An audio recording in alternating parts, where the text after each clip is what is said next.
కడప జిల్లా బద్వేల్ పట్టణం స్థానిక మహమ్మద్ కాలనీ ఎంపీపీ స్కూల్ నందు పాఠశాల ప్రధానోపాధ్యాయులు గోపాల్ రెడ్డి సన్మాన కార్యక్రమం ఘనంగా నిర్వహించారు. కార్యక్రమానికి ముఖ్య అతిథులుగా ఎంఈఓలు చెన్నయ్య మరియు రఘురామిరెడ్డిలు హాజరయ్యారు. వీరికి పిల్లలు ఘన స్వాగతం పలికారు. అనంతరం ఉపాధ్యాయులు, ప్రధానోపాధ్యాయులు అతిథులను సత్కరించారు.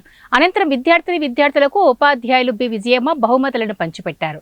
అనంతరం విద్యాశాఖ అధికారులు మాట్లాడుతూ ఓ మారుమూల పేదలు ఎక్కువగా నివసించే ప్రాంతంలో స్కూలును అత్యున్నత ప్రమాణాలతో విద్యను బోధిస్తూ ప్రత్యేకతను చాటుకుంటున్న ప్రధాన ఉపాధ్యాయులు పాలకొండ గోపాల్ రెడ్డి మరియు టీచర్లు ప్రభుదాస్, శ్రీదేవి, విజయమ్మ ప్రత్యేకంగా అభినందనీయులని వారి చేతుల మీదుగా సత్కరించారు.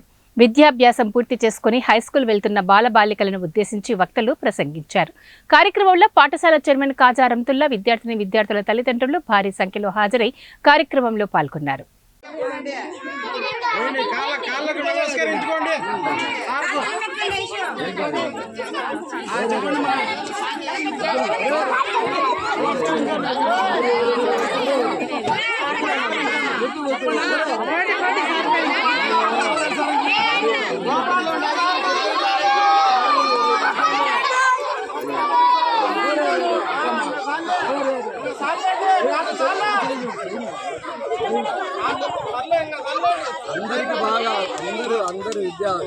సార్ రెండు చేతులతో దీవించండి.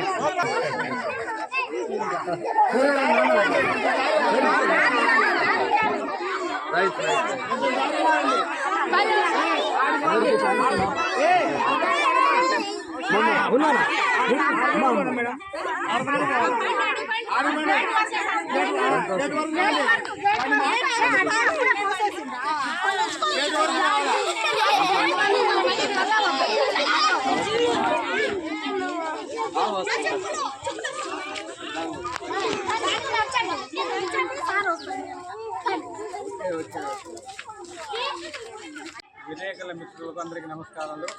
విద్యార్థులకు ఆశీస్సులు. నాన్న మిమ్మల్ని ఎక్కువ ఇబ్బంది పెట్టాము. ఒక 20 నిమిషాలు ఓపిక వినాలా ఎన్నో వల్ల కలిగే ఉపయోగాలు మీకు తెలిసిన వాళ్ళు చాలా ఉపయోగం అని చెప్తాను. ఒకరోజు కాస్త 5 నిమిషాలు. ముఖ్యంగా ఈరోజు స్కూల్ డే జరుపుతున్నారు. అంటే స్కూల్ డే అంటే సంవత్సరం అయిపోయిన తర్వాత పిల్లలను నెక్స్ట్ క్లాస్కు ప్రమోషన్ చేయడము, కొత్త అడ్మిషన్లు చేర్చుకోవడము,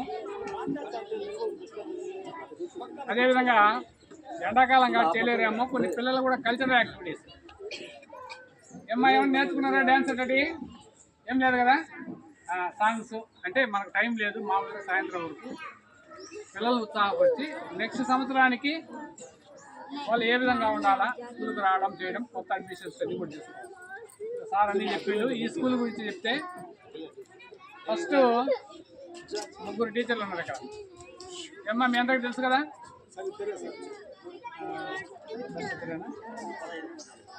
నేను 2015లో ఇక్కడ నేను ఎంబీ ఓపెన్ చేస్తున్నప్పుడు 3 ఉపాధ్యాయులు నేర్చుకోవాలా. ఒక తల్లిదండ్రుల ద్వారా నేర్చుకోవాలా, పిల్లవాళ్ళు ఒక ఉపాధ్యాయుల ద్వారా నేర్చుకోవాలా, పుస్తకాల ద్వారా చదివానే నేర్చుకోవాలా, అనుభవంతోనే నేర్చుకోవాలా. అనుభవం ఆ విధంగా నేను నేర్చుకున్నాను. నవ్వు ఆయనలో కోపం ఉండదు. కోపం ఒకసారి నేనే అసలుకు ఆయన నుంచి ఇప్పుడు నాకు ఒక లక్షణం అబ్బింది.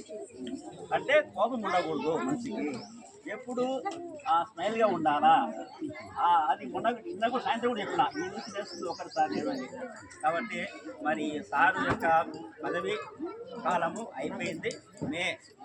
రేపు వచ్చే నెల 31న అధికారరీత్యా పదవి నుంచి విరమణ చెబుతారు. కానీ మనకు దగ్గరికి అనతి కాలంలోనే వచ్చినప్పటికీ పాఠశాల పైన పిల్లలకు ఏమాత్రం కుండపడకుండా, ఉపాధ్యాయులు కష్టపెట్టకుండా మరి పాఠశాల అనేక విధాలుగా తన సొంత ఖర్చులతో మొత్తం గ్రౌండ్ అంతా బాగా శుభ్రం చేసుకోవడము, ఇంకా అతనే స్వయంగా తన జోబు నుంచి ఖర్చు పెట్టారు. ప్రగతి ఏదైనా సరే ఒక అభివృద్ధి జరగాలంటే ఖర్చు పెట్టాలి. ప్రభుత్వమైనా సరే, మన ప్రైవేట్గా మన కుటుంబమైనా సరే, దాచి పెట్టుకుంటే అభివృద్ధి రాదు, ఖర్చు పెడితే అభివృద్ధి అవుతుంది. ఆ విధంగా సారు తన యొక్క